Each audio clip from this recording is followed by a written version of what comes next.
అసలు బ్లీడింగ్ మనకి irregular periods అని చెప్పుకున్నాం కదా, అంటే కరెక్ట్గా రాకపోవడం.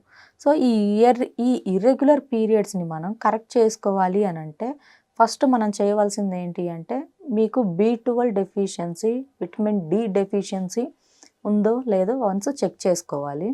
చెక్ చేసుకున్న తర్వాత అండ్ హిమోగ్లోబిన్ టెస్ట్ కూడా చేయించుకోవాలి. బాడీలో బ్లడ్ పర్సంటేజ్ ఎంత ఉందో కూడా వన్స్ చెక్ చేయించుకొని, సో ఈ మూడింటిని కరెక్ట్ కనుక చేసుకున్నట్లయితే మీకు ఈ మంత్లీ పీరియడ్ ప్రాబ్లం అనేది కరెక్ట్ అవుతుంది. ఇదొకటి. ఇంకొకటి వచ్చేసి PCOS అంటే థైరాయిడ్.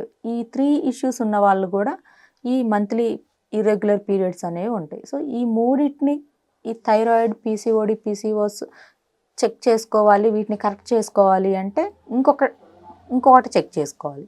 అదేంటి అంటే వెయిట్. మనం వెయిట్ ఎంత ఉన్నామో, ఓవర్ వెయిట్ ఉన్నామా? సో ఓవర్ వెయిట్ ఉంటే దాన్ని మనం న్యాచురల్లీ డైట్ తోటి తగ్గడానికి మనం ట్రై చేయాలి. సో ఇవన్నీ కరెక్ట్ చేసుకుంటూ వీటిని కంట్రోల్ కనుక చేసుకుంటే పీరియడ్స్ అనేవి రెగ్యులర్ అయిపోతాయి.